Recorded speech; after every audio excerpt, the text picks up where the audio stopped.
Movement मुश्किल है, exam देना मुश्किल है, वो आपका आसान हो जाएगा। परेशानियां हैं कुछ 1 साल, 5-6 महीने, साल, 1.5 साल की, दिनों रात लगा दो, इस परेशानी को, इस ट्रैप को तोड़ दो। ये आपके हाथ में है। भगवान ने आपको 2 हाथ, पैर, आंखें सुरक्षित दी है ना, कान दिए हैं ना। किसी को ऐसी कोई डिसेबिलिटी नहीं दी है ना, जितने लोग हैं जिनको दी है, भगवान करें वो भी अच्छे हो जाए, वो भी अपना कर लें। लेकिन आप लोगों के पास, ज्यादातर लोग जो यहाँ पे बैठे हो, नहीं है। आपको अपने माइंड को कंट्रोल करना है, अपने आप को कंसंट्रेट करना है किसी भी एक फाइनेंशियल सिक्योरिटी पे पहले, और स्टेप वाइज सीढ़ियां चढ़ी जाती है। मान लिया किसी के मम्मी पापा इतने स्टेबल हैं, इतने स्ट्रांग हैं। पेरेंट्स का स्ट्रांग होना बहुत मैटर करता है बच्चे के लिए, उसके ओवरऑल ग्रोथ के लिए। अगर वो फाइनेंशियली बहुत ज़्यादा स्ट्रांग है, सिक्योर है, तो वो बच्चे को सारे रिसोर्सेज प्रोवाइड कर सकते हैं। और रिसोर्सेज का ही तो खेल है ना। आपको रिसोर्सेज बचपन से प्रॉपर गाइडेंस, प्रॉपर रिसोर्सेज मिले होंगे तो आप बहुत आगे बढ़ जाते हैं।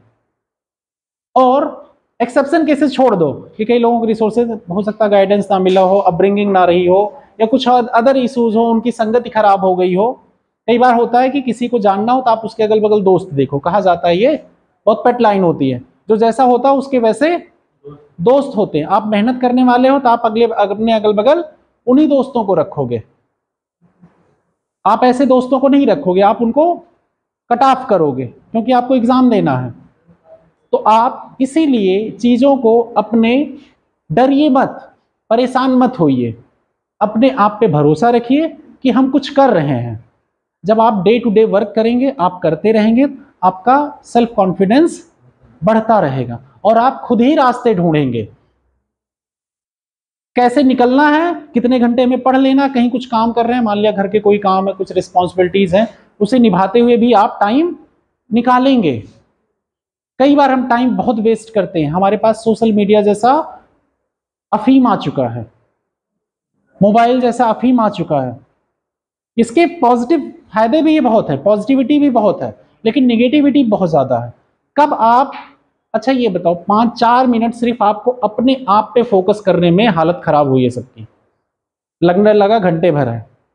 और रील देखते हो कितने कितने मिनट की होती है, 2 मिनट, 3 मिनट, 4 मिनट, इससे ज़्यादा की होती है। और कब आप 4-4 मिनट की वीडियो देखते चले जाते हो पता नहीं चलता। लेकिन आपको सिर्फ 5 मिनट, 10 मिनट देने को कहा जा रहा है खुद पे, वो नहीं देख रहा। आप उन माइंडफुल लोगों के लिए, जो लोग बैठे हायरार्की, उतना माइंड डेवलप है, वो आपको अपने मोबाइल पे इंगेज कर चुके हैं। सोशल मीडिया ने क्या किया, लोगों को इंगेज कर लिया अपने आप से। सोशल मीडिया की टेंडेंसी ही यही है, वो इसी तरह बनाई जा रही है। आप कितना ज्यादा इसको यूज करेंगे, आपसे ज्यादा उसको आपके बारे में पता है। आप कब सोते हो, कब उठते हो, कब क्या पसंद करते हो, दिन के किस ड्यूरेशन में आपके दिमाग में क्या चल रहा है, ये भी आपके फोन को पता है। आप कब चलाओगे मोबाइल, मोबाइल हमेशा हाथ में चलता है। कहीं लाइन में खड़े हो तो मोबाइल, क्लास में बोर होते हो तब देखता हूं मैं मोबाइल चलने लगता है लोगों का। आप जिस तरह की बातें करते हो उस तरह के एडवर्टाइज आपके फोन पे आते हैं, कभी देखा है ये? सब कुछ रिकॉर्डेड है, उसने आपके दिमाग को कंट्रोल कर लिया है। इवन यहां तक हस्बैंड वाइफ घर में है, हस्बैंड अगर फ्रिज खोज रही, वाइफ अगर फ्रिज खोज रही है मोबाइल पे अपने, तो उसके हस्बैंड को भी जाके एडवर्टाइज आने लगेगा। ये फैक्ट है, उनका सारा डाटा होता है आपके पास। आप कब क्या पसंद करते हो, क्या खाते हो, कहां पे गए हो, उस तरह के प्रोडक्ट दिखाते हैं। वो आपसे अपना काम करवाते हैं। आज के जमाने में डाटा, डेटा जो कहा जाता है, इंफॉर्मेशन बहुत बड़ा बहुमूल्य चीज है, क्रूड ऑयल से भी ज्यादा महंगा होने वाला है। और डाटा माइनिंग के लिए इसे बहुत बड़े बड़े इंजीनियर, बहुत बड़े बड़े बिजनेसमैन लगे हुए हैं। फेसबुक क्यों फ्री में दे रहा है आपको? फ्री देता है क्या वो आपको? इंस्टाग्राम फ्री में आपको यूज करने को देता है, यूट्यूब फ्री में दे रहा है पैसे, उसको एडवर्टाइजमेंट दे रहा है, देना है। हर चीजों का सेगमेंट वो एडवर्टाइज करते हैं। आप किस समय क्या देखेंगे वो डिसाइड कर रहा है। तो आप अपना टाइम ज्यादा से ज्यादा प्रोडक्टिव निकालिए, अपने काम पे फोकस करिए। आप तो उनके लिए पैसे का पात्र बन रहे हैं। आप चाहते हैं आपको कोई यूज करे, पसंद करेंगे? नहीं पसंद करते ना, बट आप यूज हो रहे हैं। प्रोडक्टिव चीजों के लिए यूज करिए तो आपके लिए बेनिफिट है, लेकिन अगर वो आपका टाइम खा रहा है, आपका टाइम, इवन आप बाथरूम में जाते हैं तब भी मोबाइल लेके जाते हैं, आप कहीं भी कहीं ट्रेवल कर रहे हैं, ये सबकी, आप लोगों की नहीं, हमारी भी कंडीशन ऐसी है, हम सभी की ये है। कहीं भी आते जाते हम लोगों को कंट्रोल करना पड़ता है चीजें। रास्ते चल रहे हैं, कहीं खड़े हैं, वेट हो रहा, फोन चला रहे हैं। आना जाना, कहां किस एरिया से आप गुजर रहे हैं वो भी लोकेशन आपके फोन से ट्रैक हो रहा है। किस एरिया में आप ज्यादा जाते हैं उसको पता है फोन को, आपको पता हो ना पता हो उसको सब पता है। अगर वो डाटा एनालिटिक करके दे दे 20 दिन का ही डाटा, लगभग 300-400 पेज में वो देगा आपका एनालिसिस निकाल के। सब कुछ आपने किस किस को मैसेज किया है, क्या किया है, क्या क्या भेजा था, सब कुछ डाटा रहता है। WhatsApp, Telegram, everything. इवन आप डिलीट कर देते हैं, सोचते हैं डिलीट हो गया, वो डिलीट नहीं होता, वो इंप्रेशन पड़ा रहता है। कोई भी चीज सेमीकंडक्टर डिवाइस से परमानेंटली डिलीट नहीं होती है। आप फोन पूरी तरह से अपना रीसेट कर दीजिए, उसमें जितनी फोटो रहेगी सारी रिकवर की जा सकती है। रिकवरी सॉफ्टवेयर ऐसे ऐसे हैं, सारे डॉक्यूमेंट रिकवर किए जा सकते हैं।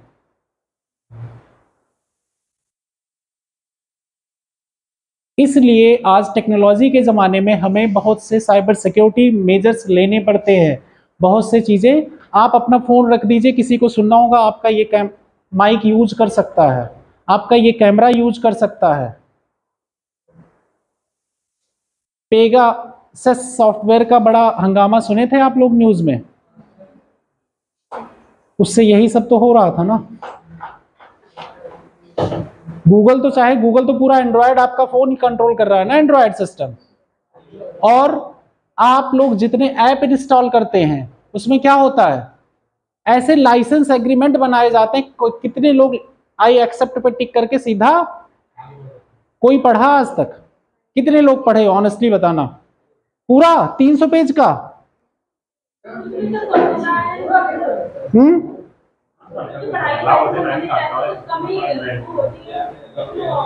कितना? हाँ, तुरंत आई एक्सेप्ट करते हो, आगे बढ़ जाते हो।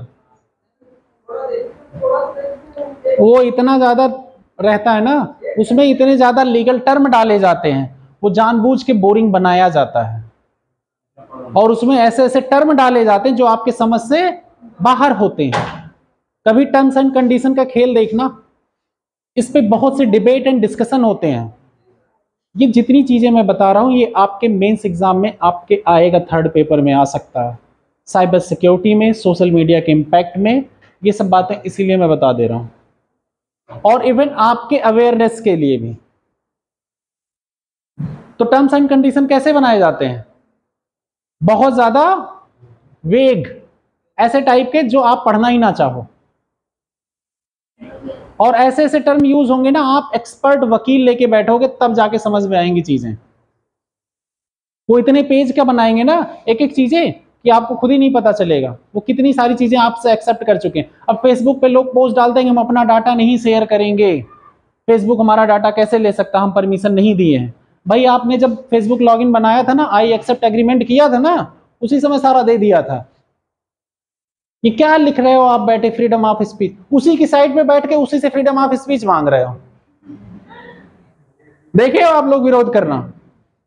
और इनके एल्गोरिदम ऐसे होते हैं कि जो चीज आप ज्यादा देखोगे वही चीज ये हाईलाइट करेंगे, और एक्सट्रीमिस्ट ग्रुप को इनको ज्यादा उछाल देते। कभी भी देखोगे एक बायस्ड स्टेटमेंट देने वाले के फॉलोअर्स बहुत ज्यादा होते हैं, क्योंकि इनका एल्गोरिदम क्या करता है, उस चीजों को और फेंकता रहता है सबके प्रोफाइल पे। जिस चीजों को आप नहीं फॉलो कर सकते, फॉलो करते, उनको अभी दिखाता रहता है, दिखाता है ना, उनके भी पोस्ट लाके आपके सामने डाल देगा।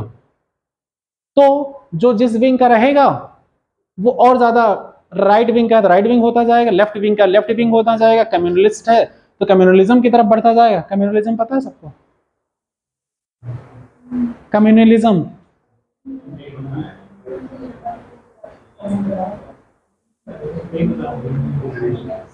हिंदू मुस्लिम दंगे सुने हैं, वो कम्युनलिज्म का पार्ट है, सुने होंगे ना सब लोगों ने।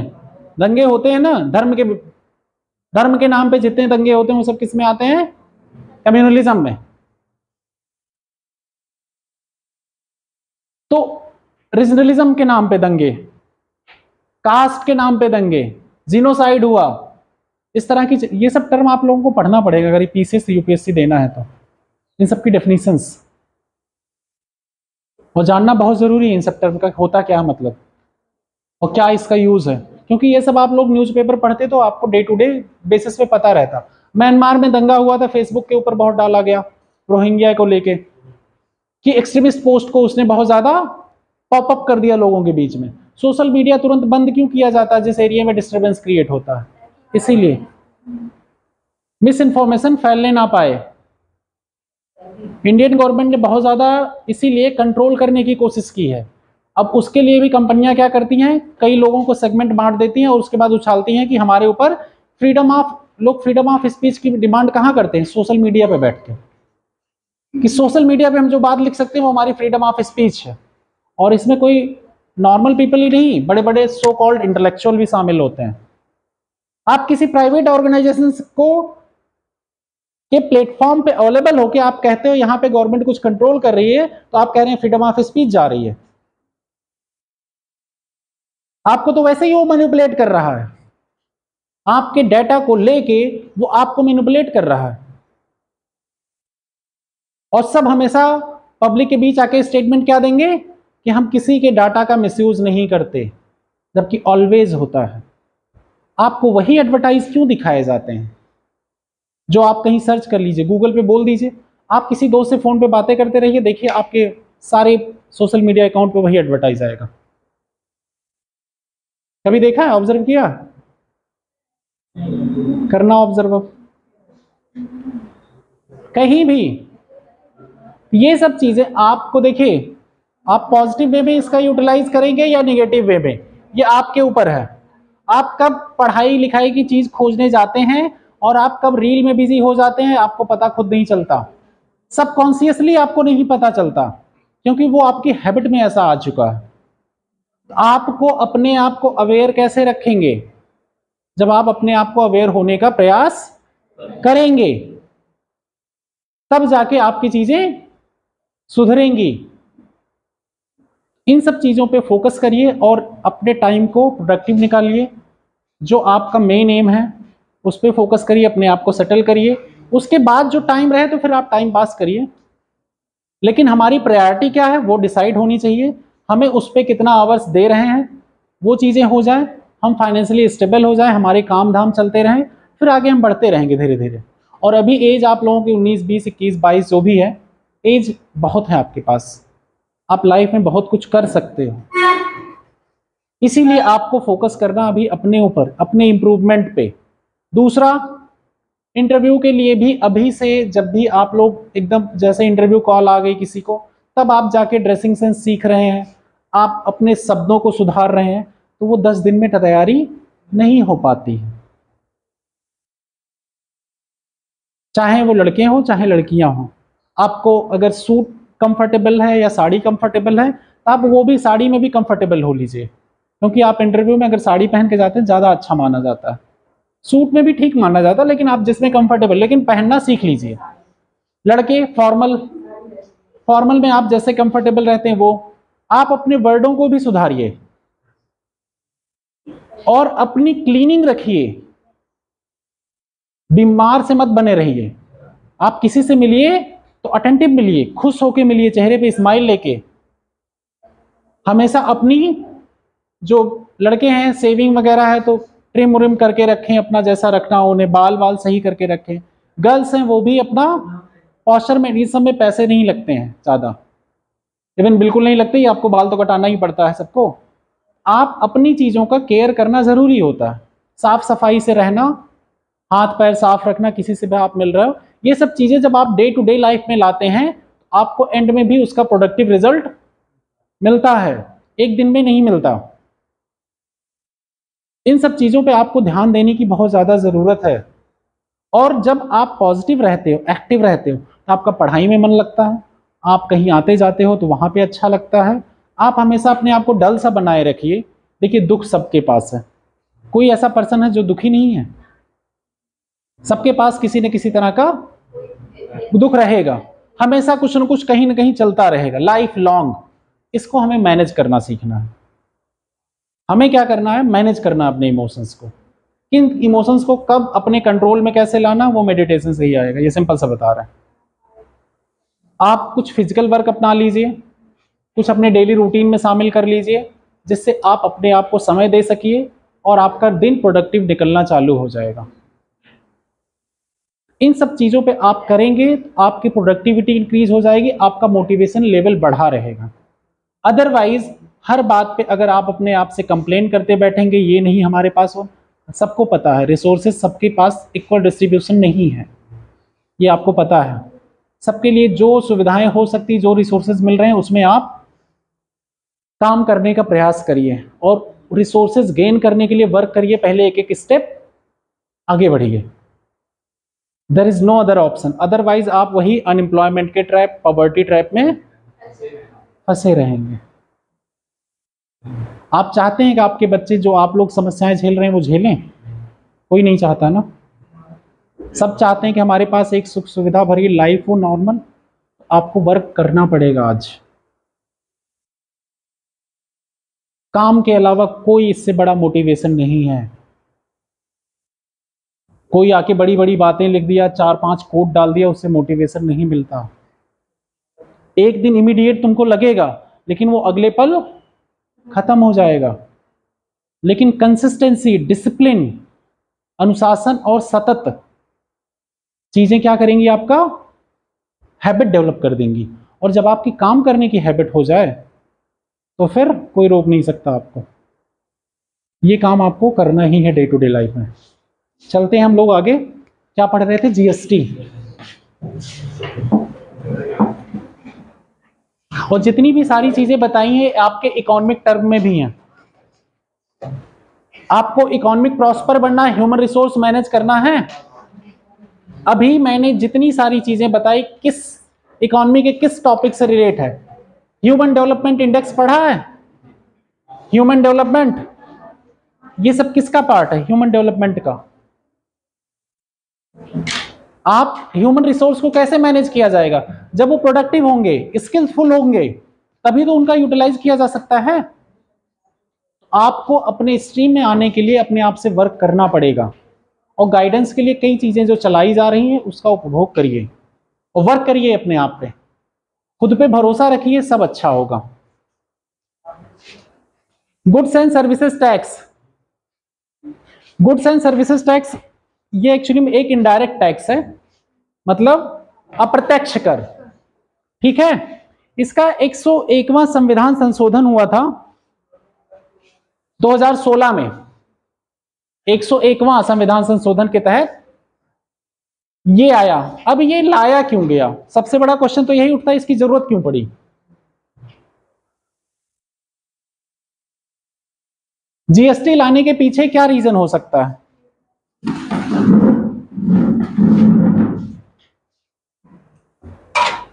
क्या पर्पज हो सकता है जीएसटी लाने के पीछे?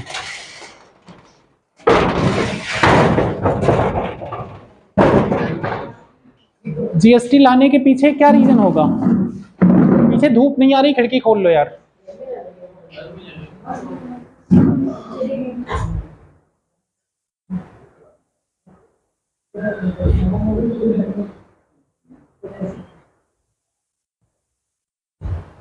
हम लोग हमेशा किस चीज पे इकोनॉमी फोकस कर रही है? ईज ऑफ डूइंग बिजनेस पे। ठीक है, कि हर जगह हर्डल्स ना रहें, गवर्नमेंट एक फैसिलिटेटर का काम करे, मतलब एक सुविधा देने का, सुविधा पूर्वक लोगों को सुविधा दे बिजनेस करने के लिए। हम कैसी स्कीमें ला रहे हैं? Make in India. हमारे इंडिया में आके आप प्रोड्यूस करिए। एक्सपोर्ट ओरिएंटेड इकोनॉमी बनाने की कोशिश कर रहे हैं। एक्सपोर्ट ओरिएंटेड मतलब समझ रहे हैं? एक्सपोर्ट ज्यादा हो यहां से। तो ऐसी सब इकोनॉमी हम बनाने के लिए अगर कोशिश कर रहे हैं और हमें एम्प्लॉयमेंट क्रिएट करनी है, हम जॉब क्रिएट करनी है ना, हमें जॉब क्रिएट करनी है, गरीबी को दूर करना, इक्वल रिडिस्ट्रीब्यूशन ऑफ रिसोर्सेज करने हैं। इसके लिए हमें ढेर सारी कंपनियां मंगानी पड़ेंगी, मैन्युफैक्चरिंग इंडस्ट्री और डिफरेंट सेक्टर्स की मार्केट भी अवेलेबल करानी पड़ेगी, ईज। अब पहले क्या था, एक सेंट्रल टैक्स था, एक स्टेट टैक्स थे, कुछ अलग अलग, ठीक है, कई तरह के स्टेट टैक्स, कई तरह के सेंट्रल टैक्स। अब एक स्टेट में कोई सामान प्रोड्यूस हो रहा है, अब उसको दूसरे स्टेट में जाना हो, मान लिया ये एक स्टेट ए है, एक स्टेट बी है, अब इसको यहां से सामान यहां बेचना है, यहां पे मान लिया इसने प्रोड्यूस किया, ठीक है, अब इसको एक तो यहां पे टैक्स देना, फिर उसके बाद ये बॉर्डर क्रॉस करने के लिए यहां पे टैक्स या पेपर वर्क कराना, यहां पेपर वर्क कराना, कई बार शहर से निकलने के लिए भी ऑक्ट्राय देना पड़ता था, वहां भी टैक्स। उसके बाद ये सिस्टम में आके यहां दूसरी गवर्नमेंट अगर है, पॉलिटिकल गवर्नमेंट यहां, तो यह समस्या आ रही है। अब कई बार ये बाउंड्री लॉक भी कर देती है गवर्नमेंट, कहती इस चीज का हम अपने स्टेट से बाहर नहीं जाने देंगे। दूसरा, कई तरह के जो टैक्स हर्डल्स होते थे, तो यहाँ पे ब्यूरोक्रेसी के डिफरेंट डिफरेंट लेवल पे इन्वॉल्वमेंट हो गए, जितना ज्यादा ह्यूमन इन्वॉल्वमेंट होना चाहिए। अब प्रोडक्ट यहां से बन के चला, यहां सब प्रोडक्ट सप्लाई होने के लिए एक तो टाइम जाएगा, बहुत ज्यादा टाइम जाएगा ना, उसकी कॉस्ट बढ़ जाएगी। टैक्स, डिफरेंट लेवल पे टैक्स, पता चला एक लेवल पे टैक्स, 2 लेवल पे टैक्स, 3 लेवल पे, 4-5 जगह इनको टैक्स देना पड़ा, तो ऑलरेडी रेट बढ़ चुका है, इसका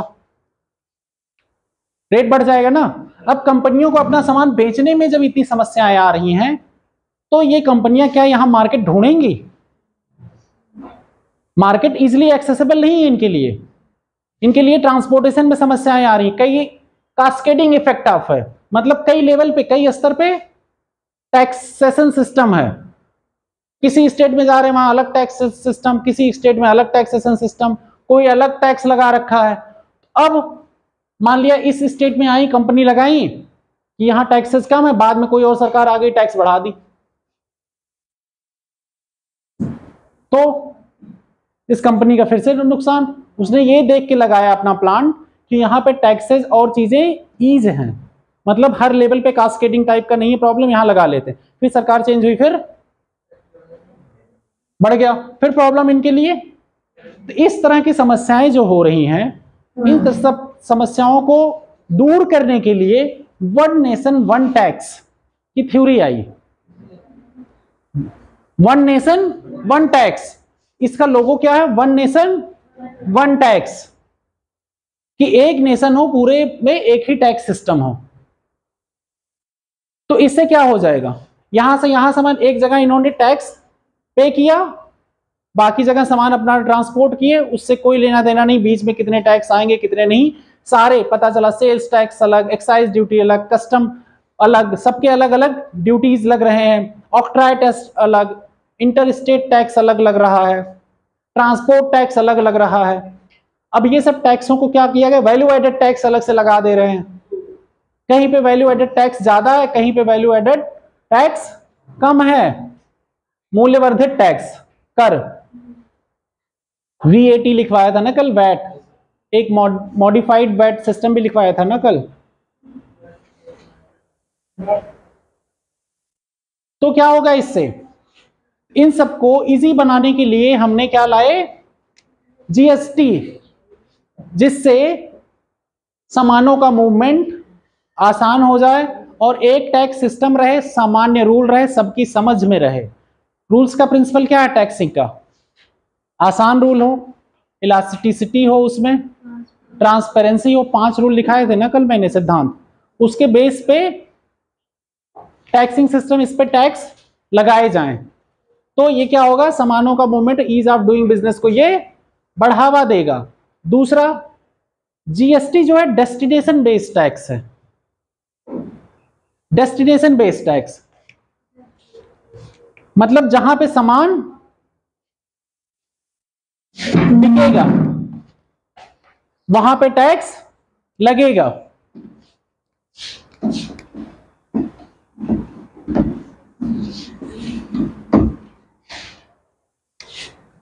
ये गवर्नमेंट हो गई, ये सप्लायर हो गया और ये कंज्यूमर हो गया। सामान यहां से चला यहां आया, ठीक है, जीएसटी ये पे करेंगे। आप प्राइस क्या पे करते हैं, प्राइस प्लस जीएसटी ना, इनडायरेक्ट टैक्स है जीएसटी, जीएसटी पे किए, अब ये प्राइस रख लेगा और जीएसटी किसको ट्रांसफर कर देगा, सरकार को। तो इस तरह काम होगा। डेस्टिनेशन बेस क्या हुआ, जहां सामान का उपभोग हो रहा, जो कंज्यूमर है वहां पे लग रहा है। अब किसी स्टेट में प्रोडक्शन हुआ उससे मतलब नहीं, जहां पे जाके बिकेगा वहां पे टैक्स लगेगा। ठीक है, ये डेस्टिनेशन बेस्ड टैक्स इसीलिए कहा गया। डेस्टिनेशन मतलब समझते हैं आप लोग, गंतव्य कहते हैं, हिंदी में गंतव्य कहते हैं क्या है, गंतव्य कहते हैं ना, लास्ट गंतव्य आपका, अंतिम छोर, डेस्टिनेशन अंतिम छोर, समझ गए ना आप लोग, लास्ट में जहां के जाके वो बिकेगा, उसी को क्या कह दिए। तब यहां से जीएसटी कलेक्ट होके इनसे वहां जाएगा। तो आप जब भी कोई सामान खरीदते हैं, इनडायरेक्ट टैक्स है ना, तो सेल्स टैक्स क्या हो गया, वो जीएसटी में शामिल हो गया। तो यहाँ पे आपके जीएसटी कहाँ चली गई, गवर्नमेंट के पास। आपको इसीलिए सर्विस टैक्स आया तो वहाँ जीएसटी लिख के आ जाता है, कोई सामान खरीदते हैं तो जीएसटी लिख के आता है कितना %। अब यहाँ पे कई बार लोग जीएसटी पे किए रहते हैं तो जीएसटी नंबर मांगता है, GSTIN नंबर, तो उनका वो टैक्स वापस भी हो जाता डायरेक्ट। जैसे कई लोग रजिस्टर होते हैं ना GSTIN, अगर कोई बिजनेस एंटिटी कोई चलाता होगा तो उसको ये बात पता होगी, होता है। तो अब आगे इसमें हम लोग 3-4 शब्द पढ़ेंगे। एक तो पढ़ेंगे सेंट्रल जीएसटी होती है, 3 टर्म है, एक स्टेट जीएसटी हो गई, एक इंटर या इंटर स्टेट जीएसटी होती है। ठीक है, सेंटर जीएसटी का पार्ट कहां जाता है, केंद्र सरकार के पास, स्टेट जीएसटी स्टेट के पास, और आईजीएसटी भी सेंटर के पास जाता है।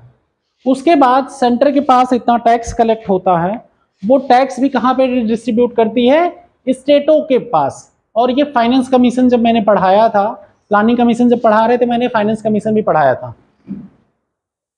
फाइनेंस कमीशन के बारे में। फाइनेंस कमीशन वो रूल्स एंड रेगुलेशन डिसाइड करता है किस स्टेट को कितना % फंड जाएगा बाद में, तो उसके बेसिस पे रिडिस्ट्रीब्यूशन होता है रिसोर्सेज का। ठीक है, अब इसमें एक टर्म आएंगे जीएसटी काउंसिल। आप लोग इसके फैक्ट लिखते रहिएगा, जितने फैक्ट बोले जा रहे हैं लिखते रहिएगा। हो सकता है हम अभी बीच में फिर लिखवाएं तो आप देख लीजिएगा, लेकिन अभी जो पढ़ा रहे हैं उसे अपना लिखते जाइएगा।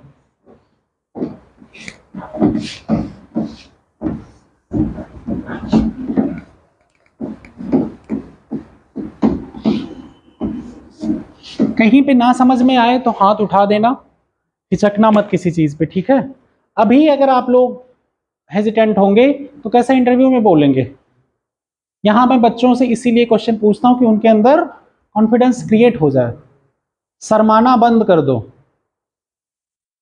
शर्माओ मत किसी से, तुम्हें अपने इंप्रूवमेंट पे फोकस करना है यार।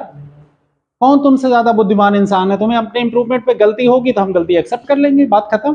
कौन क्या कर लेगा भाई, गलतियां तो सबसे होती हैं। कौन यहाँ बड़ा परफेक्ट बैठा है दुनिया में, किसी भी जगह। कोई तुमको जज कर रहा है तो भाई सबसे बड़ा देख तो वही मूर्ख इंसान है जो जज कर रहा है, क्योंकि उसके पैरामीटर है ही नहीं कुछ, तो जज क्यों कर रहा है। अपने आप को तो कोई जज नहीं करता और दूसरों को क्या जज करेगा। तुम अपना देख लो। सोसाइटी के लोग जो बोलते हैं उनकी बातों को ध्यान मत दो, क्योंकि वो खुद तो रो रहे हैं, दूसरों को हंसता हुआ नहीं देख सकते। वो अगर आपसे ये कह रहे हैं ये देखो वो तैयारी करने जा रही है, तैयारी कर रहा है, देखो क्या होता है, भाई तुम तो वो भी नहीं कर रहे हो, भाई तुम तो कुछ नहीं कर रहे हो, बैठे हो। तुम तो बस लोगों के बारे में कमेंट करने से बाज नहीं आओगे। तो ऐसे लोगों को भाव नहीं देना चाहिए लाइफ में। इग्नोर, उलझने की भी जरूरत नहीं है, क्योंकि वो फ्रस्ट्रेटेड बैठे हैं, वो तुमको भी अपने फ्रस्ट्रेशन के जाल में फंसा लेंगे। जो इंसान स्ट्रगल किया होगा, सुलझे हुए दिमाग से होगा, वो कभी आपको कुछ कहेगा ही नहीं। वो आपकी लाइफ में इंटरवीन ही नहीं करे, क्योंकि उसके पास फुर्सत ही नहीं है आपकी लाइफ में ताकने झांकने की। आप जिस दिन अपने काम पे ज्यादा कंसंट्रेट होते जाएंगे, आपके अगल बगल कौन क्या कर रहा है आपको फर्क ही नहीं पड़ेगा। आपको किसी बात का इफेक्ट पड़ना बंद हो जाएगा, और ऐसा इंसान बहुत आगे बढ़ जाता है। तो सबको सुनना पड़ता है, ऐसा कोई नहीं दुनिया में है जिसको ना सुनना पड़े, लेकिन उस सुनने को किस वे में लेना है। मैंने कल भी एग्जांपल दिया था ना, बड़े बड़े बिजनेसमैन कभी जवाब देते हैं, देते हैं नहीं ना। अब पीएम और सीएम डिफरेंट स्टेटों के या पीएम साहब हर बात पे सबको चलें जवाब देने, कितने मीम सोशल मीडिया पे घूम रहे हैं। काम कर पाएंगे वो लोग? वो तो रात भर सो ही नहीं पाएंगे। सो पाएंगे? नहीं सो पाएंगे ना। तो लोग क्या मतलब अपने से, मतलब अपने डेवलपमेंट पे जो चीजें हम काम कर रहे हैं उस पर जितना ज्यादा आप फोकस होते जाएंगे, आप अगल बगल की चीजों को फर्क ही नहीं पड़ेगा। बगल से कोई जा रहा है खुश होकर बात कर रहा है तो ठीक, नहीं बात कर रहा है तो ठीक, कोई बात नहीं भाई। ना हमें पॉजिटिव सोचना उसके बारे में, ना नेगेटिव। वो किस एटीट्यूड में है, क्या है, नहीं बात कर रहा है तो ये मत सोचो अरे वो एटीट्यूड में, ठीक है अपनी लाइफ में मस्त है। क्या मतलब भाई, आपको नहीं रिस्पेक्ट दिया तो क्या मतलब है? अटेंशन सीकर क्यों बन रहे हो? सोशल मीडिया अटेंशन को ही खरीद रही है। सोशल मीडिया क्या कर रही है? लोगों के अटेंशन के पैसे बना रही है ना। जिसको ज्यादा अटेंशन उसको ज्यादा पैसा मिलता है एडवर्टाइज का, पता है ना। किसी एक्टर एक्ट्रेस को ज्यादा अटेंशन होता है वो एडवर्टाइज करती है, ज्यादा पैसा मिलता है। क्रिकेटर को ज्यादा अटेंशन मिलता है इसीलिए क्रिकेटर लोग ज्यादा अमीर हैं। हॉकी वालों को इतना अटेंशन नहीं मिल रहा अपनी कंट्री में, उनका अटेंशन बढ़ा दिया जाए तभी इनको पैसे मिलने लगेंगे ज्यादा। मेन खेल तो अटेंशन है, सब अटेंशन ही तो चाह रहे हो। और जब आप अटेंशन के ऊपर कंट्रोल कर लोगे तो चीजें और प्रोडक्टिविटी बढ़ जाएगी आपकी। आप दूसरों के अटेंशन के शिकार क्यों बन रहे हैं? अपने अटेंशन अपने ऊपर लगाइए, आप खुश रहेंगे खुद में। ये आसान काम नहीं है, लाइन बोलने में बड़ा आसान है लेकिन ये टाइम के साथ होती है। कहना आसान है ये सब बातें, लेकिन हम लोग इतने इंडल्ज हैं चीज़ों में, उन सब चीज़ों से खुद पे कंट्रोल करना और खुद को वर्क करना, इसीलिए टाइम लगता है। पर्सनालिटी डेवलपमेंट जो कही जाती है इसीलिए टाइम लगता है। इन सब चीज़ों पे आप फोकस करिए डे टू डे लाइफ पे, तो आपकी इंप्रूवमेंट होती चली जाएगी। जीएसटी काउंसिल देखो, इसमें एक कॉन्स्टिट्यूशनल बॉडी बनाई गई जब 101वां संविधान संशोधन हुआ 279A, आर्टिकल नंबर 279A के तहत, ठीक है, एक जीएसटी काउंसिल बनाई गई।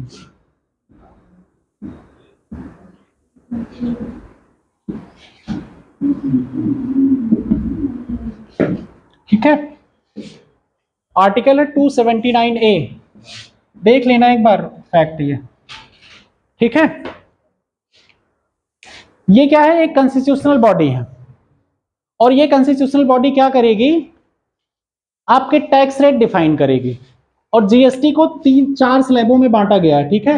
एक 0% और एक 5%, एक 12, 18 और 28%। इसमें मोस्ट लग्जरियस सामान आते हैं, ठीक है। इसमें जो डेली यूज के सामान है ज्यादातर वो है, और इसमें कुछ ऊपर उससे ज्यादा 18% में कुछ इलेक्ट्रॉनिक गैजेट वगैरह आते हैं, 28% में भी डाल दिए गए हैं। अलग अलग स्लैब में अलग अलग चीजें यूजफुल के अनुसार, और इनकम लेवल कैसा है सोसाइटी का, लोगों का जीवन स्तर कैसा है, इनकम, उसके हिसाब से ये डिफाइन है। अब कोई BMW लेने जाएगा तो 28% टैक्स देगा ही, क्योंकि वो उस लायक है, दे सकता। हमारे यहाँ प्रोग्रेसिव टैक्स सिस्टम है ना, प्रोग्रेसिव टैक्स सिस्टम पढ़ा था ना कल।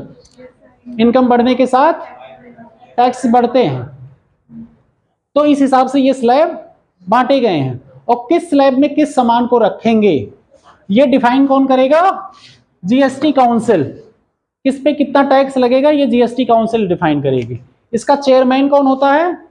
Finance minister, central finance minister, central finance minister.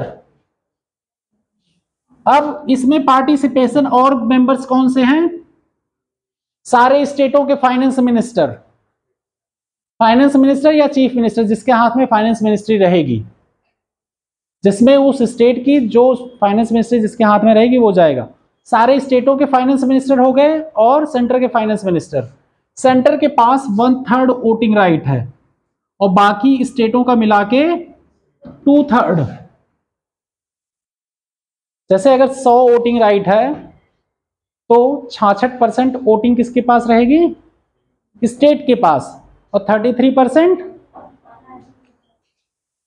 केंद्र के पास। राज्यों के पास कितनी रहेगी? 2/3, मतलब 6.33 ऐसे कुछ आएगा, 66। 66.66% जो वोटिंग राइट होगा किसके पास होगी? सारे राज्य मिलके रखेंगे। सारे राज्य है ना अपने यहाँ, कितने राज्य हैं इस समय? 29 कौन बोला? 28 ना। और तो सभी राज्यों का रिप्रेजेंटेशन होने से ये फेडरलिज्म की संकल्पना को जस्टिफाई करता है। फेडरल स्टेट है हमारा। फेडरल की हिंदी क्या होती है? संघवाद। संघवाद स्टेट है। पॉलिटी में पढ़ा ना, फेडरलिज्म पढ़ा दिया गया फेडरलिज्म है अभी नहीं। फेडरल स्टेट हैं हम, इसीलिए फेडरलिज्म सारे स्टेटों का रिप्रेजेंटेशन होना जरूरी है यहाँ पे। टैक्स सिस्टम क्योंकि उनका भी शामिल हुआ ना, उनके भी टैक्स सिस्टम जो रेवेन्यू के सोर्सेस थे वो किसमें शामिल हो गए? जीएसटी में ना। वन नेशन वन टैक्स की संकल्पना पे हम चले ना। 2-3 चीजें इसकी मेन है। एक तो जीएसटी क्या, one nation one tax, destination based tax. उसके बाद जीएसटी काउंसिल आई, फेडरलिज्म की संकल्पना को ये जस्टिफाई करता है, संघवाद की संकल्पना को जस्टिफाई करता है। आप ये इतनी बातें इसमें लिखेंगे। आगे इसमें एक आएगा जीएसटीएन।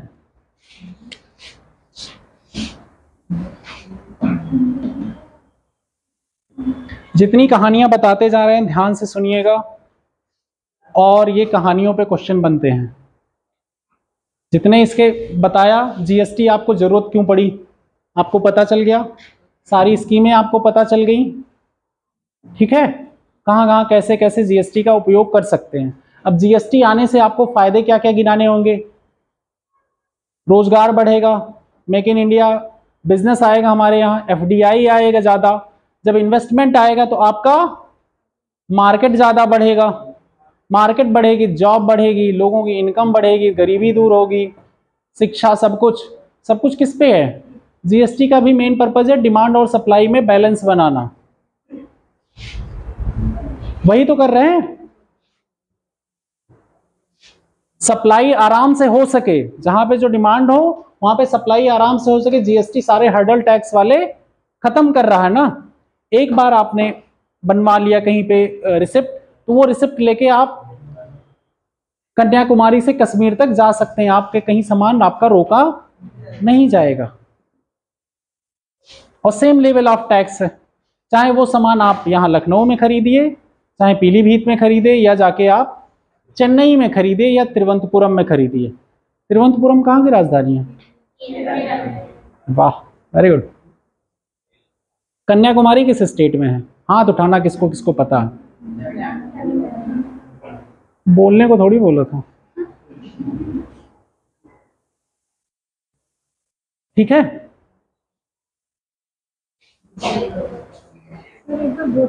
पुदुचेरी,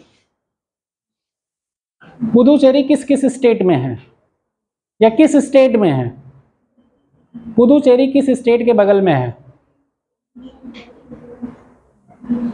हाथ उठाओ किसको पता है, बताओ पल्लवी। हैं?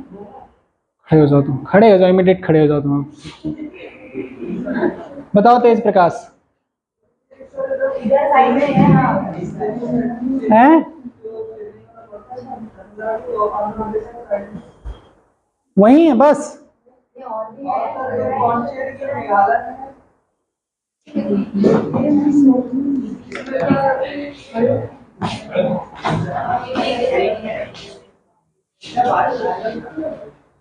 चेरा पूंजी है वो, मासिन राम। किसी को नहीं पता?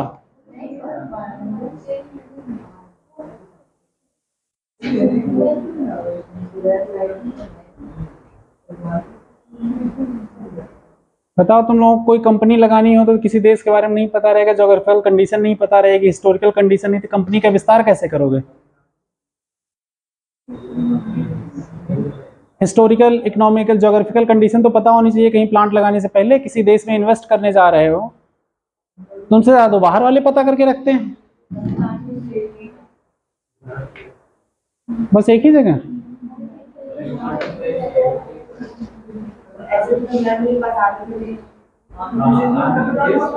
आंध्र प्रदेश, तमिलनाडु, केरल, और 3 नाम है उसमें पुदुचेरी में, माहे भी है। पुदुचेरी 3 है, 3 आइलैंड वो डिवाइड है 3 जगह।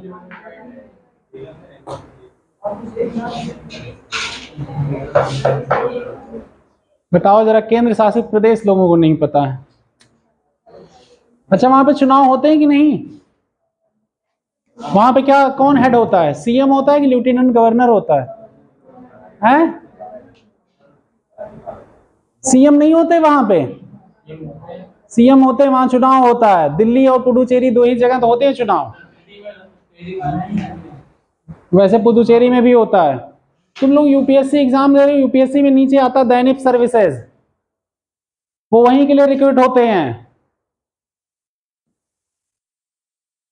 दैनिप्स लिखा रहता है, देखना चाहे नोटिफिकेशन खोल के। कितने लोग दिए थे यूपीएससी इस बार? हाथ उठाना ईमानदारी से, अब कोई उठाएंगे नहीं। देखो, यूपीएससी भी सबने फॉर्म भरा था। अब देखो, लोग टर्म्स एंड कंडीशन कहां से पढ़ेंगे? नोटिफिकेशन तक तो पढ़ते नहीं। फॉर्म भर दिए, नोटिफिकेशन तक नहीं पढ़ा, कौन कौन सी सर्विस है, क्या है उसमें। ये हाल है तुम लोगों के। नोटिफिकेशन बस आया, आ गया, बस ये देख लो कब डेट है कब नहीं, फॉर्म भरो। क्या है उसमें, उससे मतलब नहीं। तब ये सोच लो, उससे ज्यादा खराब तो बना रहता टर्म्स एंड कंडीशन, कौन पढ़ेगा?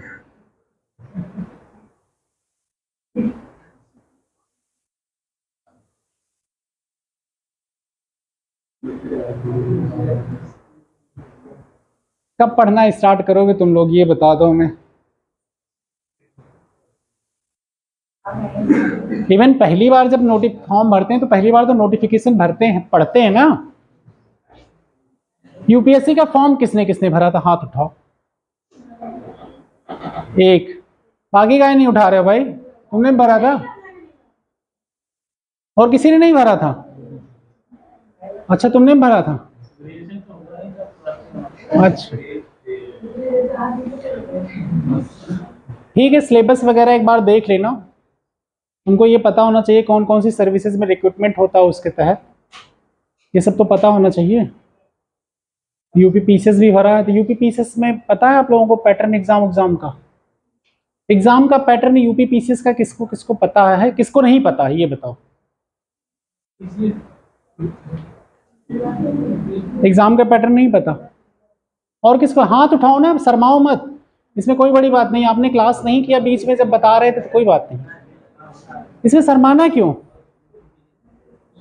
हाथ ऊपर उठाओ बेटा सब। ठीक है, अभी हम क्लास के एंड में बता देंगे। जीएसटीएन पे आते हैं। Goods and services tax network है ये, एक तरह का डिजिटल प्लेटफॉर्म है ये क्या करेगा? रिसिप्ट इशू करता है।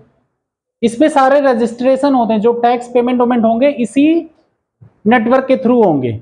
और यहाँ से कोई रिसिप्ट बन के जाएगा तो इंटर स्टेट, जब हम इंटर स्टेट या इंट्रा स्टेट में ही अपने, मान लिया हमारा यहाँ प्रोडक्शन सेंटर है, यहाँ से सामान हमको 10 किलोमीटर से आगे सप्लाई करना अपने स्टेट में ही, तब भी हमें रिसिप्ट लेनी पड़ेगी। वो कहाँ से बन जाएगी? जीएसटीएन नेटवर्क से। यहाँ से जो रिसिप्ट बन जाएगी उसे लेके हम मूव कर सकेंगे, लेकिन 10 किलोमीटर से ज़्यादा की डिस्टेंस होनी चाहिए। ठीक है, इंट्रा स्टेट ये हो गया। इंटर स्टेट, दूसरे स्टेट में जाना तब भी, और 50,000 से ज़्यादा का सामान होना चाहिए। 10 किलोमीटर से ज़्यादा और 50,000 से ज़्यादा का सामान हो तो क्या होगा? जीएसटीएन के रिसिप्ट लगेगी, तो आप वो रिसिप्ट से फ्री मूवमेंट अपने सामान का कर सकेंगे।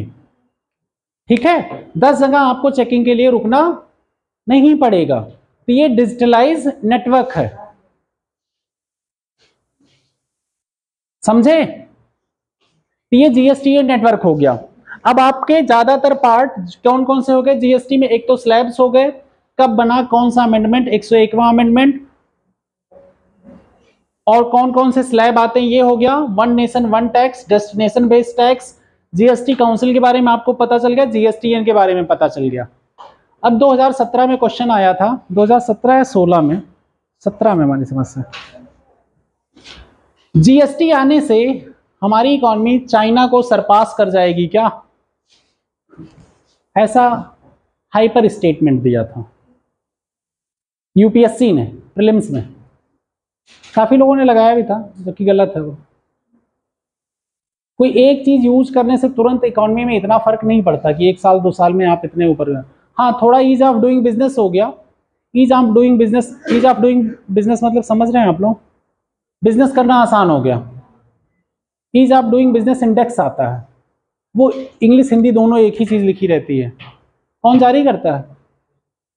Ease of doing business index. तुम बीच में आती नहीं थी ना? बीच में नहीं आ रही थी। कौन जारी करता है?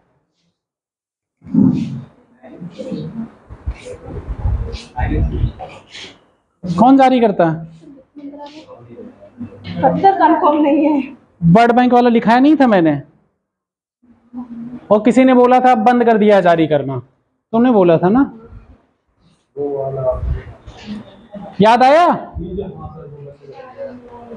वर्ल्ड बैंक वाला तुम लोगों को ना वर्ल्ड बैंक कितनी शर्मिंदगी की बात है यार, क्या कहें। कौन लिखाया था? मैंने लिखाया था, देखो उसमें लिस्ट लिखा है वर्ल्ड बैंक, अभी 4 दिन पहले पढ़ाया था मैंने। बंद होने से क्या मतलब? मैं पूछ रहा हूं कौन जारी करता है, वो भी बंद है, फिर चालू होगा। तो हमने और पूछा क्या था? पूछा क्या था?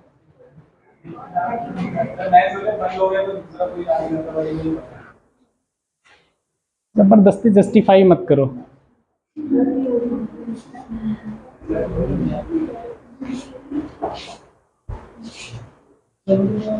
ठीक है, जीएसटी हो गई। अब जीएसटी के प्रॉज कॉन्स आप लोग लिखेंगे थोड़ा बहुत, क्या क्या इसके फायदे और नुकसान क्या क्या हैं।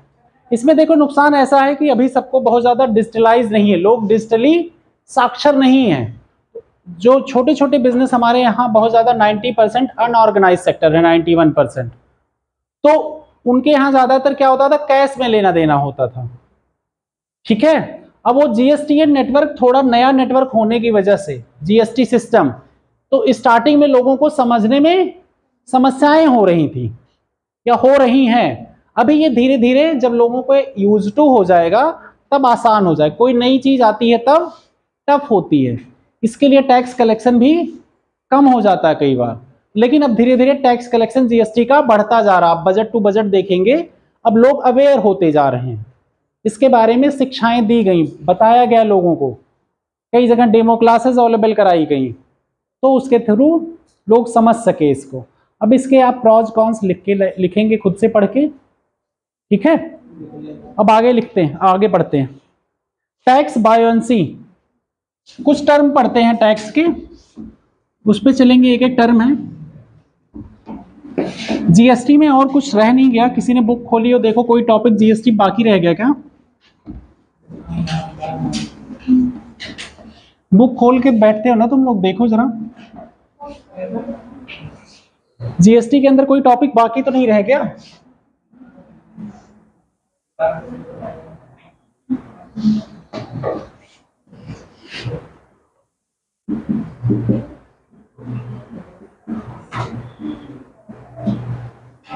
कुछ टर्म्स पढ़ोगे आगे तुम लोग। पहला टर्म लिखो, टैक्स बायोएंसी, कर उछाल, हिंदी में कहते हैं कर उछाल। टैक्स buoyancy, BUOYANCE। Buoyancy principle 8th में पढ़े रहे होगे तुम लोग। आर्किमिडीज का प्रिंसिपल पढ़ते हो? आर्किमिडीज, वहां तो बायोएंसी वर्ड यूज होता है। क्या हुआ? टैक्स कर उछाल, टैक्स बायोएंसी। जीडीपी बढ़ने के साथ, जीडीपी या जीएनपी बढ़ने के साथ टैक्स के परसेंटेज में जो बढ़ोतरी होती, टैक्स कलेक्शन के परसेंटेज में जो बढ़ोतरी होती है, कर कलेक्शन, कलेक्शन मतलब समझ रहे हैं ना आप लोग, कर संग्रह, राजस्व या कर राजस्व लिख लो। कर राजस्व के परसेंटेज में, प्रतिशत में जो बढ़ोतरी होती है उसे क्या कहते हैं? Tax buoyancy. कम होगी जीडीपी तो कम होगा, समझे? अगला टर्म होगा टैक्स एवॉइडेंस। टैक्स बायोएंसी सबको समझ में आ गया ना? कहीं किसी को समझ में नहीं आया? टैक्स उछाल समझ में आ गया ना? कर उछाल क्या होता है? जीडीपी बढ़ने के साथ अगर राजस्व कर में बढ़ोतरी हो रही है परसेंटेज में, तो वो क्या हो गया? कर उछाल। अगला लिखो टैक्स एवॉइडेंस। क्या टर्म मुझे बताते जाना, कोई टर्म छूट जाए तो। एवॉइडेंस, AVOIDANCE,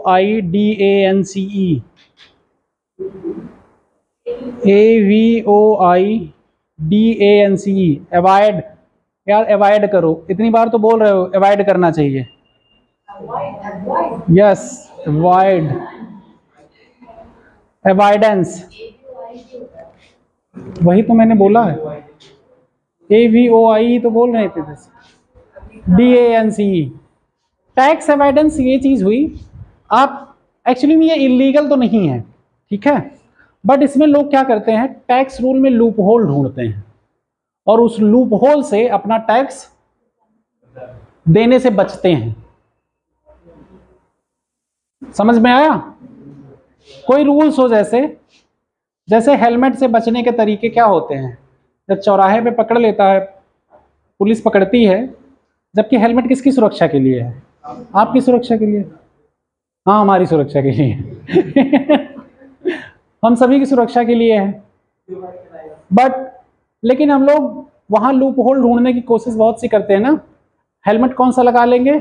पता चलेगा इंडस्ट्रियल हेलमेट जो वहां पे साइटों पे काम होता है वो पीले कलर की कहती, यहां तक, हाँ, कान ना ढका रहे। यहाँ हेलमेट से बचने का तरीका कि हेलमेट देखिए सर लगाए हैं, जबकि उस हेलमेट से कुछ भी बचेगा नहीं है, गिरोगे और ज्यादा नुकसान कर देगा। और कई हेलमेट आधे ऐसे कान वाले ना, बाल ना खराब हो, इस तरह की चीजें, या हेलमेट का मुखड़ा ऊपर, आंख में भले धूल पड़ रही है और गिरे तो ये सब टूट गया। और ज्यादा टैक्स अवॉइडेंस क्या मतलब, लूप होल क्या ढूंढे?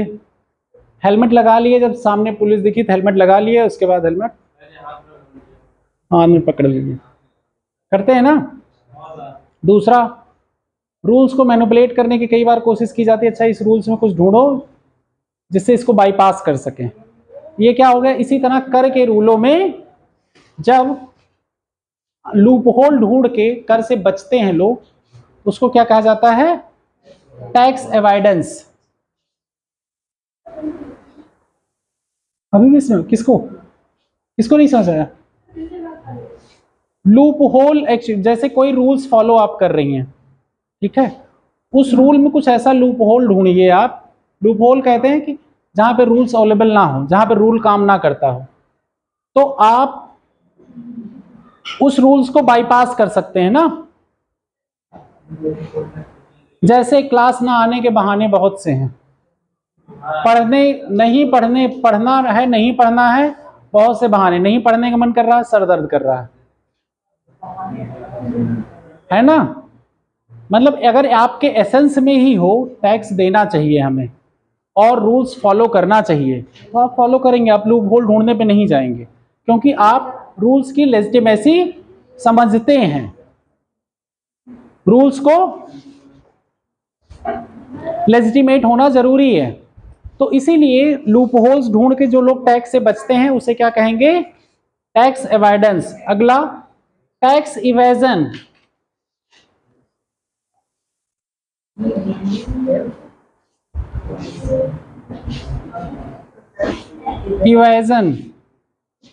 इवेज करना किसी चीज को, EVASION।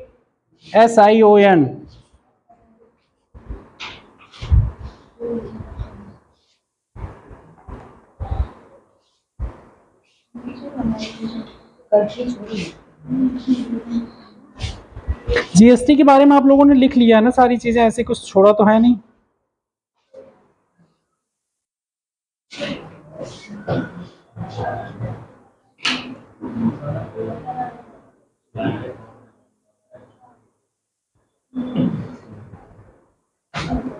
टैक्स इवेजन, इवेजन मतलब आप लोग ऐसे जनरल टर्म पता है इवेजन,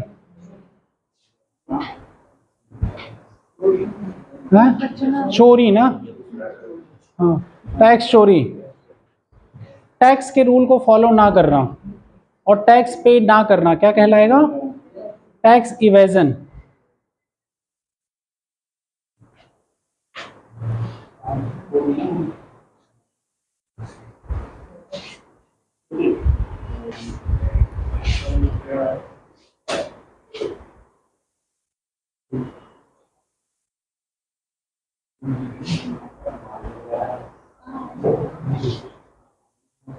इसमें क्या करते हैं, कई बार अपनी प्रॉफिट दिखाते ही नहीं है, लोग ये दिखाएंगे हम प्रॉफिट हो ही नहीं रहा है, तो ये सब चीजें करके ये लोग क्या करते हैं, टैक्स पे नहीं करते, टैक्स चोरी कर लेते हैं। अगला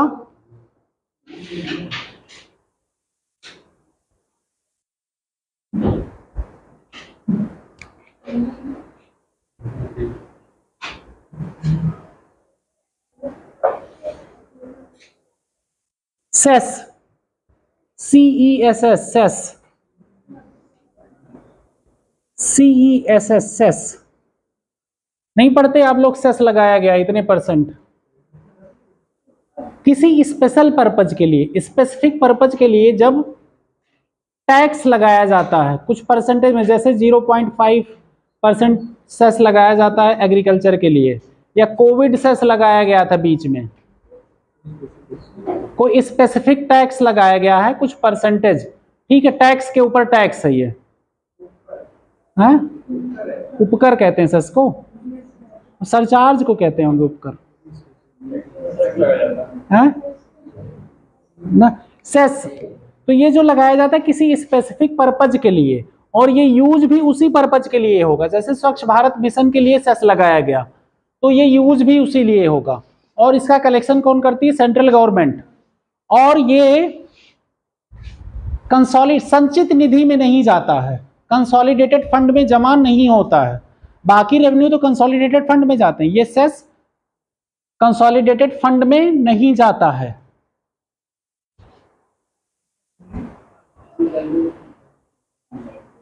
संचित निधि में नहीं जाता है, संचित निधि आप लोग पढ़ेंगे उसमें आर्टिकल 266 में, 266 267 आर्टिकल पढ़ेंगे पॉलिटी में, ठीक है। सेस समझ में आया, जैसे स्वच्छ भारत मिशन सेस लगाया जाए, एग्रीकल्चर सेस, इस तरह के सेस लगाए जाते हैं। अगला लिखो सरचार्ज, सरचार्ज,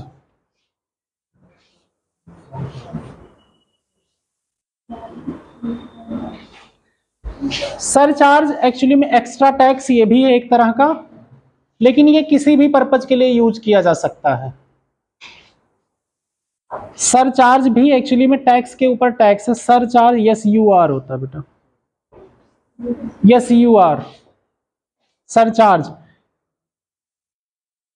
टैक्स के ऊपर टैक्स है, लेकिन ये जो टैक्स कलेक्शन है ये किसी भी पर्पज के लिए यूज हो जाएगा।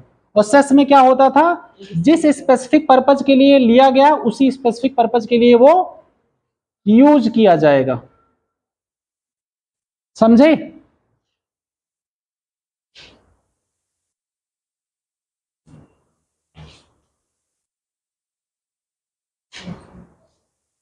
अगला लिखो आप,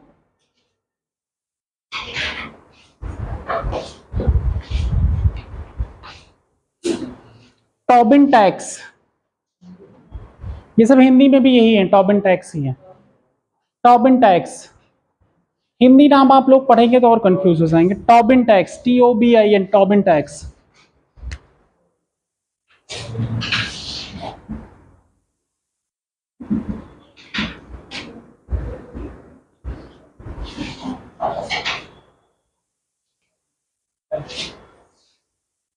टॉबिन टैक्स एक्चुअली में स्पॉट एक्सचेंज पे लगाया जाता है। स्पॉट एक्सचेंज ऐसा होता है, करेंसी एक्सचेंज आप लोगों को पढ़ाया था मैंने। करेंसी एक्सचेंज जो होता है, जो लोग करेंसी होल्ड कर लेते हैं, जैसे मार्केट में किसी करेंसी का दाम बढ़ घट रहा है तो वो क्या करते हैं, होल्ड कर लेते हैं। ये लोग जो करते हैं इन पे ये टैक्स लगता है। जो होल्डर होते हैं ना करेंसी के, स्पेकुलेटर कहलाते हैं एक तरह से। ये स्पेकुलेट करते हैं मार्केट को कि जब बढ़ेगा घटेगा उसके बेसिस पे हम अपनी करेंसी का जो स्टोरेज है वो बाहर निकालेंगे। तो स्पॉट एक्सचेंज में क्या हो गया, वो ये जो होल्डर्स हैं इनके ऊपर जो टैक्स लगेगा वो क्या होगा, टोबिन टैक्स।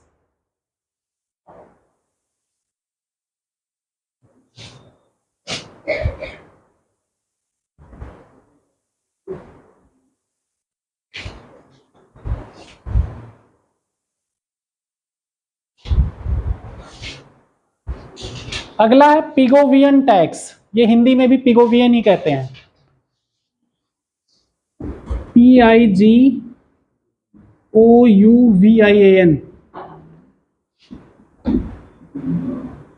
हिंदी में भी पिगोवियन ही कहते हैं, पिगोवियन टैक्स।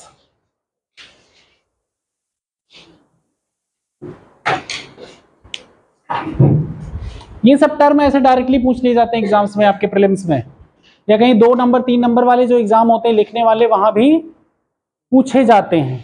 पिगोवियन टैक्स वो टैक्स होता है जिससे सोसाइटी को, जैसे इन्वायरमेंटल डिग्रेडेशन होता हो, उस पे जो सोसाइटी के लिए जिन वस्तुओं से सोसाइटी को नुकसान पहुंच सकता है, लाइक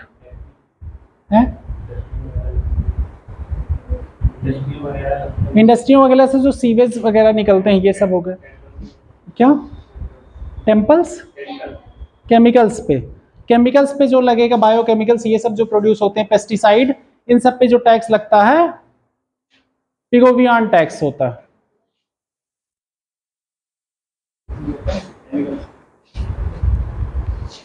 जो भी आपको हार्म पहुंचा सकते हैं, एडवर्स साइड इफेक्ट।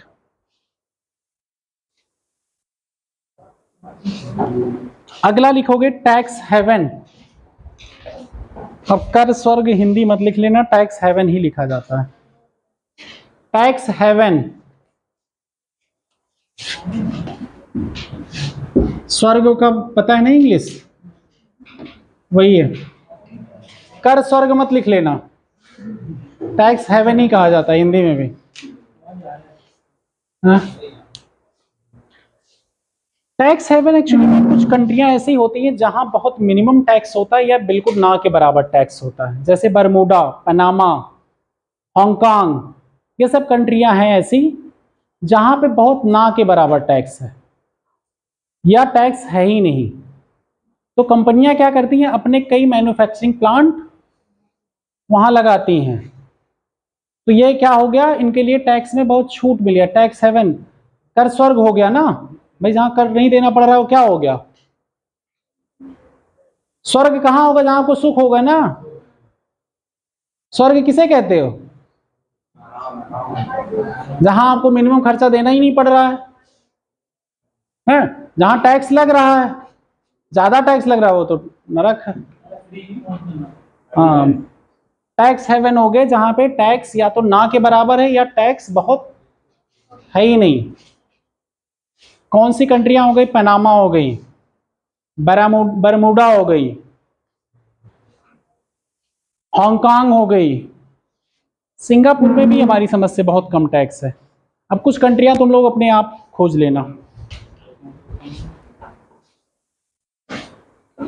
अगला टर्म होगा shell companies. Shell companies, SHELL है।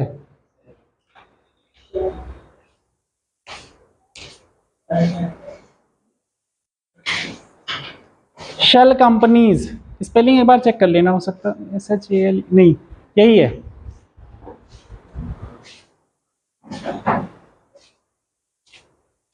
आप लोग बड़ा ईडी का नाम सुनते हैं ना आजकल, ईडी, ईडी, इन्फोर्समेंट डायरेक्टरेट। क्या कह रही है? हाँ, खोखली ही होता है हिंदी में। ये सेल कंपनी जो होती हैं, ऐसी कंपनीज होती हैं जिनका कोई फिजिकल एग्जिस्टेंस होता ही नहीं है, कोई फिजिकल, सिर्फ पेपर पे होती हैं, एग्जिस्ट करती हैं, पेपर पे एग्जिस्ट करती है कि कोई किसी ने कंपनी बना दी कहीं पे, लेकिन एक्चुअल एट पर एक्चुअल उसका कोई फिजिकल एग्जिस्टेंस है ही नहीं। तो ये क्या कहलाई? ऐसी कंपनियां सेल कंपनियां। इन कंपनियों का यूज कहां किया जाता है? हवाला, मनी लॉन्ड्रिंग। मनी लॉन्ड्रिंग पता है ना, बड़ा नाम सुनते होगे आप लोग। ब्लैक मनी को व्हाइट मनी करने में, इस सब के लिए कहां यूज होता है? ये सब सेल कंपनियां यूज की जाती हैं। पनामा पेपर लीक आप लोगों ने पढ़ा रहा होगा न्यूज में, 18-19 में पढ़ा था किसी ने? पनामा न्यूज़पेपर पढ़ते नहीं हो क्या बोले, या पढ़े रहे होगे भूल गए होगे? पढ़े थे हैं? वाह, बहुत लोगों का नाम था। पनामा पेपर लीक में, तो उसमें कई सेल कंपनियों के नाम आए थे। एक सेल गैस भी होती है, वो सेल कंपनी नहीं है, सेल गैस अलग चीज है। ठीक है, खोखली कंपनी समझ लेना, कोई उसका एग्जिस्टेंस नहीं है, वो अननेसेसरी कंपनी बनाई गई है फायदे के लिए। तो सेल कंपनियों से हो क्या रहा है? टैक्स चोरी की जा रही है।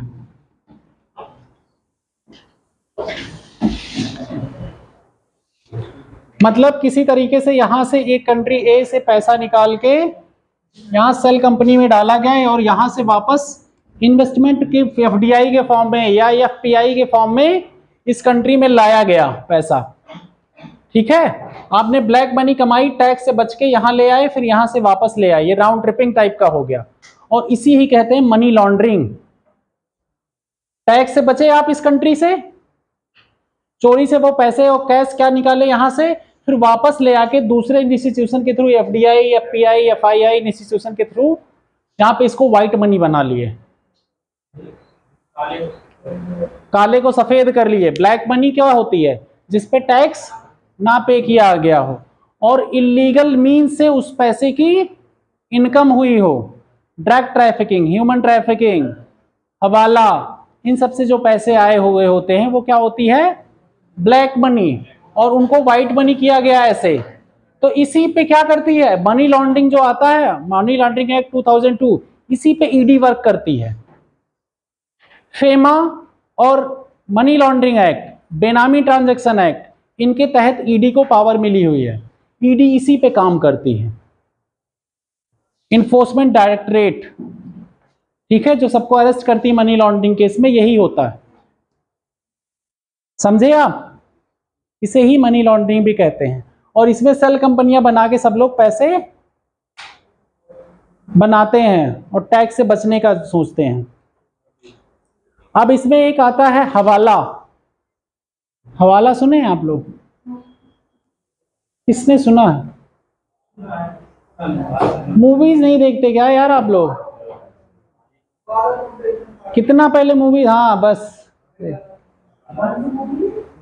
बहुत सी मूवीज में आता है यार, पहले मूवी ज्यादातर देख लो जो पैसे। इसमें ट्रांस बॉर्डर पैसे का सप्लाई होता है, यहाँ पे इनके यहाँ कैश में सप्लाई होता है, सब कुछ कैश में लेन देन होता है। और यहाँ पे इस करेंसी को एक्सचेंज करने की भी जरूरत नहीं, यहाँ आप करेंसी दिए